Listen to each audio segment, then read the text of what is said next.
going to open it up for questions and answers. I want to, oops, sorry, that's not what I want to do. So if you want to unmute yourself, you're welcome to ask a question of me, and I will try to answer it for you. Bim, I'll say Caroline put in the chat when you were on the slide that was talking about Lower Federal Heights and the Yeah. smog. She said, what was the name? It said name suggested domain of, and then she didn't hear what you had said. Oh, okay. So I believe she's referring to A.W. Wrench's description or reference to Federal Heights as the veritable domain of Arnheim. Was that the question? I'm looking to the questioner. The domain of Arnheim, again, was a fictional landscape that was depicted by Edgar Allan Poe in one of his short stories. An idealized landscape, kind of an Eden, if you will. That sounds great to me. And then the next question in the chat, there's only one more, and then I think if people want to ask questions verbally, that's fine. Is from Laura Lincoln, and it says, what was the date of the first upper lower Federal Heights Sanborn map? Hi, Laura. The date. So the Sanborn maps for the lower heights, both the upper lower heights and the lower heights, if that's not confusing enough, were as follows: 1911, 1926, and 1950. And if you want to get a hold of the Sanborn maps, they are available digitally through Marriott Library, and I'm happy to hang around even afterwards to help you figure out how to get to them. But they're essential tools for anybody like me doing research in this kind of stuff. Thanks, Bim. Really appreciate that. Sure. I see Laura Myers, or sorry, it says Julie. Julie Yes. Myers has her hand up. You want to go? Yes. Bim, hi, it's nice to see you. Hi, Julie. Why is Upper Federal Heights called Arlington? That's my first question. And then I'll just reiterate, Michael Hughes mentioned something about the Hogle Zoo. The Hogle family had land up there as well. So I don't know if you can address any of that. So why is it called Arlington, and the Hogle Zoo connection? Well, there is I believe it's Arlington Drive is the name of the street. It's Arlington Street, Arlington Drive, I believe, that runs through Federal Heights. I don't know the source of that name. I will say that the streets in the lower heights were actually named after prominent Americans, including one that was named, I think Butler is the one that was named after a prize fighter at the time. Go figure, right? So, but my guess is, Arlington is a significant name for Americans because of Arlington National Cemetery. So that's perhaps where that name came from. As far as the Hogle reference, I believe that the Hogles were some of the investors in Bonneville on the Hill, because I believe that they were involved in some development. They were definitely involved in development on South Temple Street. And I think that their company at the time was called, thank you very much, Michael. Yes, Michael's confirming that. Yeah. So that's why I don't know that the Hogles themselves would have been the landowners unless they owned property for their personal use. But certainly through Bonneville on the Hill, they would have been owners. Okay, and that makes sense. My parents owned on Fort Douglas Circle, and when they bought the property, it was, there was some sign that was Hogle referenced, but I do know they bought the property through Prudential, and they're up in the new section of Federal Heights. Yeah. Okay. See, Stephen, did you have your hand up? Yeah, I do. I have a question about Reservoir Park and how the water was channeled through Federal Heights and into the reservoir, and what the water was used for. Did they have, some crops and some other things in the early times? And then how did we get Reservoir Park? I will be frank with you. I do not know the answer to that question, but I hope that somebody else here might be able to answer that question for you. Does anybody know the story of Reservoir Park? Chris, you know the story. You need to Yeah, I just unmute know. yourself, Chris. I do not. Okay. Is Oh, that sorry. better? So Different Chris. there, Yes, Chris Wharton. Yes. Thanks. So I don't know the story or much of a story about it, but I know that the city for a while did have a reservoir there at the park, just of extra water. I don't know if it was used for drinking or what, but yeah, that whole park was mostly a reservoir that was run by the city. Okay. Thank you. Mhm. Other questions or comments about the presentation or the history or anything to add? Just, Bim, Cindy Cromer here. Yeah. Reservoir Park is owned by Salt Lake City Public Utilities, not by Salt Lake City Parks, which is kind of interesting. And that's because of the reservoir, which was originally open and the cars started going into it. And so they covered it and put the tennis courts on top of it. And then the lid on the tennis courts collapsed, creating an unanticipated budget expense for Salt Lake City Public Utilities. And there was actually quite a bit of research done on the reservoir then, and because it had to go through the landmarks process. And it is, to my knowledge, the first open space that received an award from Preservation Utah at the annual award ceremony. Great. Thanks. When Cindy. we moved here in 1980, or I'm on Butler Avenue, so close to Reservoir, all of those things were in existence. Actually, the tennis courts were actually being used in the 70s and early 80s, but then then they closed them off because they started to fall in, and so that was not a good situation. Then for a long time, it just kind of sat there with nothing going on with it, including the rather interesting wall that goes along let's see, 13th East and just around the corner coming up First South. And do you know anything about that wall? They reconstructed it in the last 5 years, 10 years, and put the lights, the original lights, back on, and it looked like it was probably constructed in from 1910 to 20, somewhere in there to begin with. Our own house was built in 1919 on Butler Avenue, but it seems as though most of the Butler houses, the oldest were like 1906, and then by 1920, everything was pretty well filled in on Butler.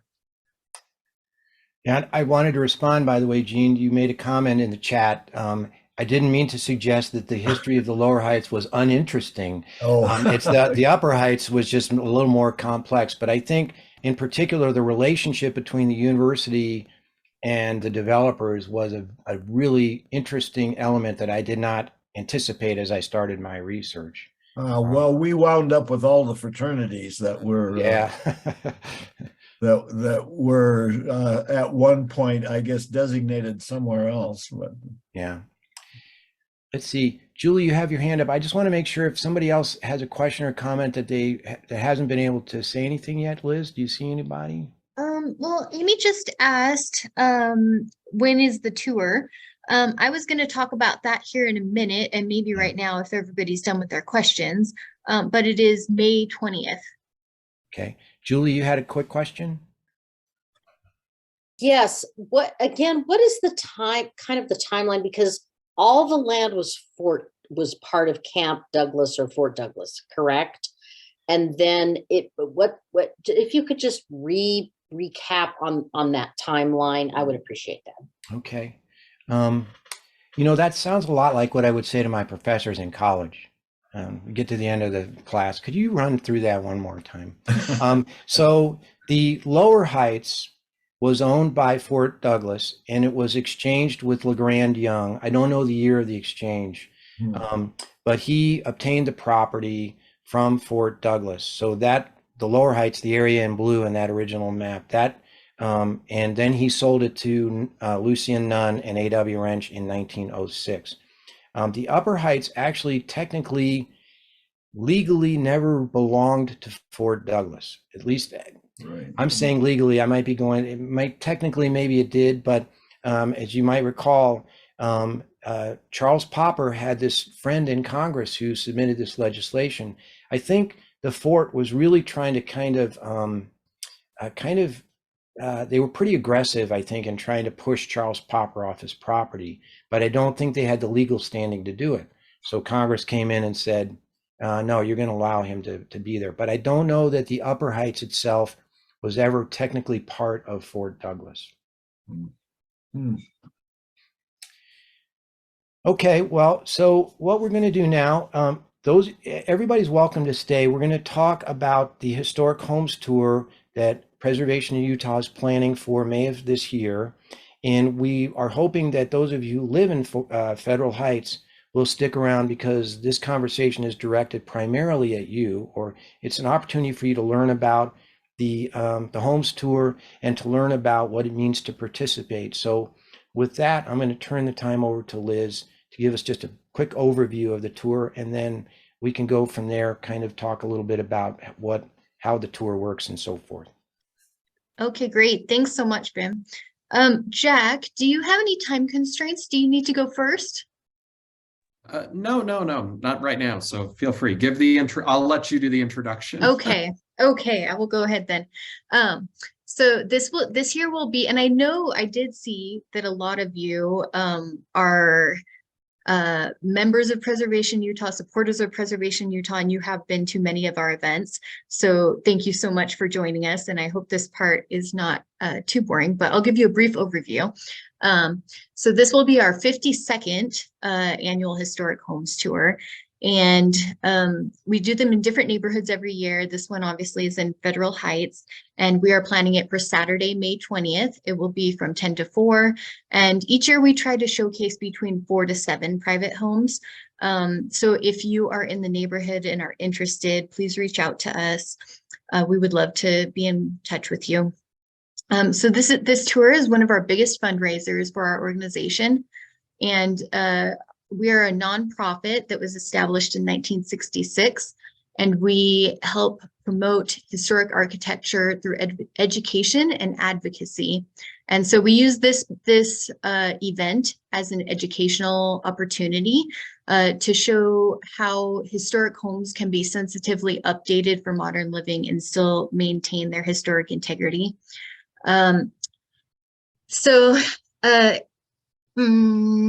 I think I'll explain a little bit more about how the tour works after Jack talks. So Jack is now on our board. He was not on our board last year when we had the homes tour, but we were acquaintances with him, and he allowed us to put his home on the tour. And so I just wanted to ask Jack to say a little bit about how having his house on the tour was, his personal perspective of that experience. You know, it was an opportunity that it was different than I think I had expected in a lot of ways. So we own a 1894 Masonry Victorian home in the Central City Historic District, and have done, you know, quite a bit of work in terms of restoring and kind of acting as stewards of the home, the property. But the homes tour was a great experience in a few ways. First, I've always loved good stories, and my appreciation for our historic built environment really stems from this love of story. You know, our historic homes and neighborhoods are touchstones for the stories that shaped our community, big and small, and you know, the really physical embodiments of the people that designed them, that built them, that lived in them, that changed them.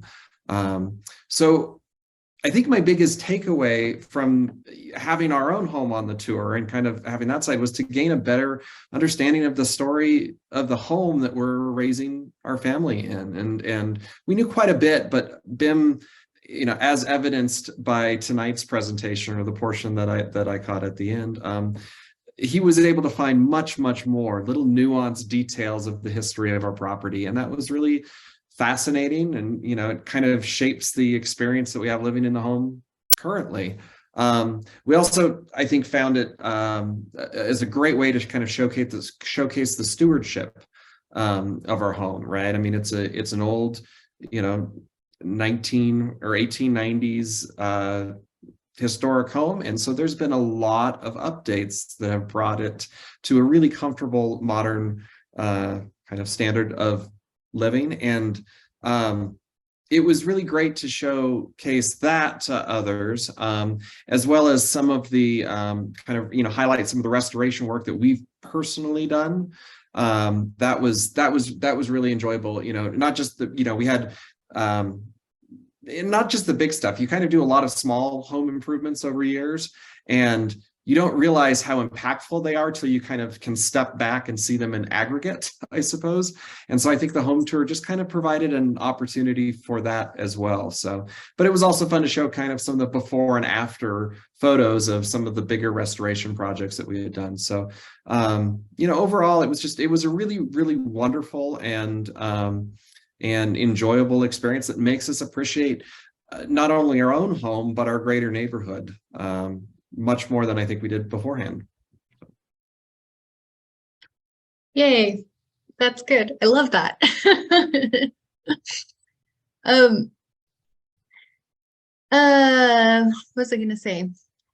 I have a question, Liz. Yeah, go So for if I it. own a home in Federal Heights, Yes. and I'm interested in participating.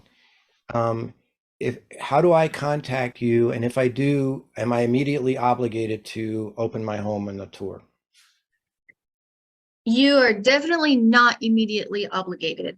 And I'll put my, how do I do that? I'll put my email in the chat, but it's Liz, Liz at preservationutah.org.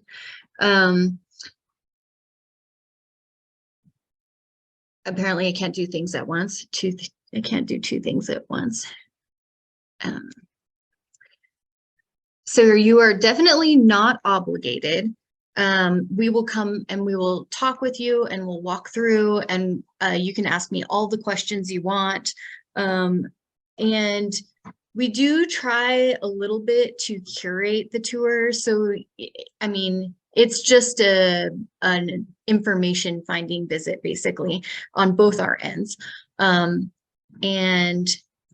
we'll explain like exactly how we protect the home and what the plan is. We try to be as least invasive as possible and only come and visit your house you know, twice if we can help it, so that we're not before the tour.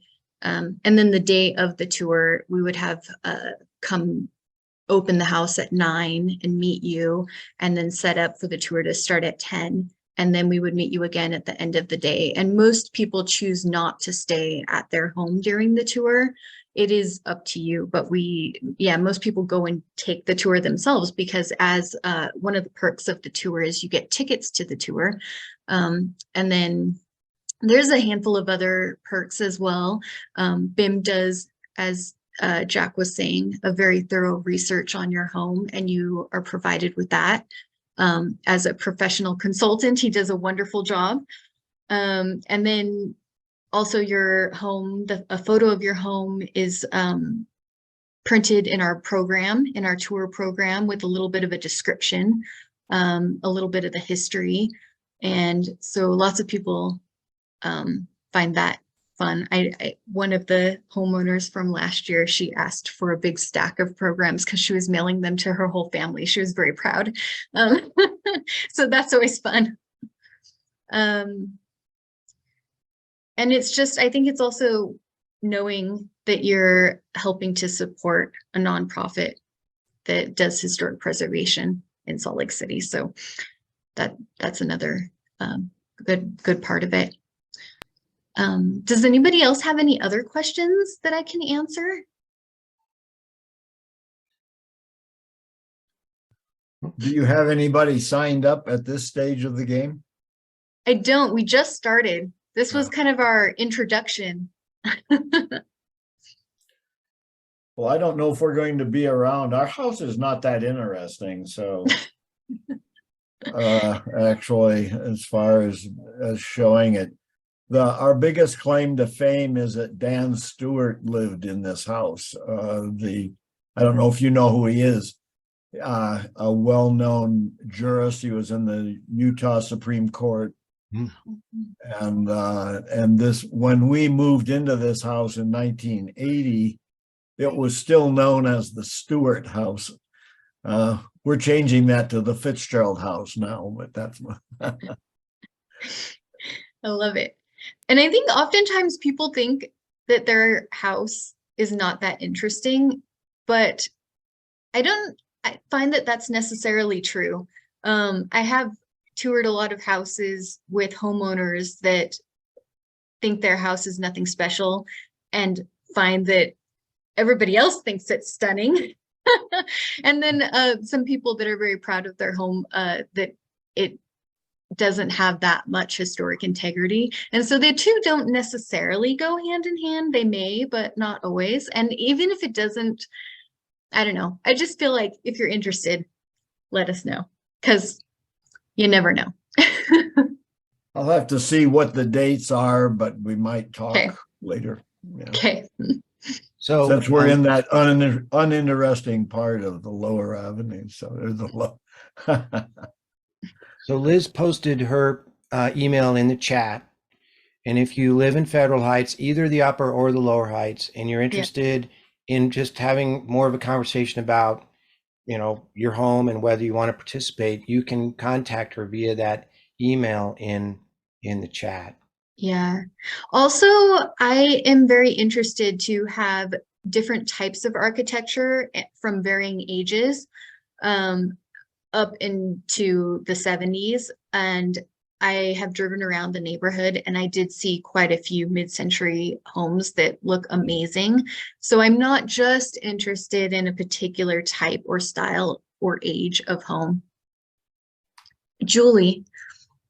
I just had a question about the area above Popperton Park, which is where Chandler Drive is, and all of those homes up there, because they're not really part of the avenues. They're more part of Federal Heights. So specifically, is it part of the upper Federal Heights above Popperton Park? And then I noticed in the middle of all of that must have been somebody's private land that in the last 10 or 20 years was built out with brand new spanking homes. So I don't know if you know anything about that, Ben. I couldn't answer. I would have to look at a map to answer your question about Chandler. It doesn't ring a bell to me. It might actually have been part of that Federal Heights Crest development that I talked about at the end. It might also be a development that occurred even after Federal Heights sort of was what it was. And your other concern about new homes being built in Federal Heights, that is a significant concern to us at Preservation Utah. Another issue that we could talk about with owners of Federal Heights when the time is right is the possibility of establishing a historic district. I don't want to go into that this evening. I don't know if Liz wants to go on, but one of the issues that, and I mentioned at the beginning, or actually through the presentation, that the developers in both the lower and upper Heights were focused intensely on limiting the kind of development because they knew that was essential to the value of those areas. And I think the same thing applies with a historic district. It's essential to retaining the property values in those neighborhoods, and to ensuring that the kinds of demolition and new construction that are occurring in Federal Heights would perhaps not be eliminated, but certainly would be limited significantly. Oh, there have been, I just noticed in the, upper Federal Heights, or what I refer to as the Arlington area, there have been a few homes that have gone down, and even lots that have been split in two for new construction. And, that does, who knows what that does to the neighborhood, or to the area, but it's certainly fascinating and a wonderful place. And, it's so amazing, all the little winding streets, never knew where all that came from, but kind of fun in relationship to the rest of the avenues. So glorious place, and so glad we have that gem in our city to go ahead and, to be able to, we can actually drive around in it, where in Cottonwood, out in Cottonwood Heights, you can't get down the street to see anything. So at least in Federal Heights, we can actually see the beautiful homes that exist there. So I'm grateful for that. Cindy Cromer, do you have your hand up? I do, and I will take it down because I usually forget to do that. And then people think I have a second thing to say. So I just wanted to piggyback on what Liz said, and that is that I talked to someone who lives on A Street and asked him for help with the tour. And he said, well, I'm on A Street, you know that. And then he said, but so-and-so lives in Federal Heights. And I said, well, that's the help I needed. So if you have friends that are in Federal Heights, please talk up this presentation. I think it's been recorded, and it's available for them to look at later. Yes, I'm going to put it on our website, which I will just now put the link into the chat as well. But this is where the link that I'm going to put in is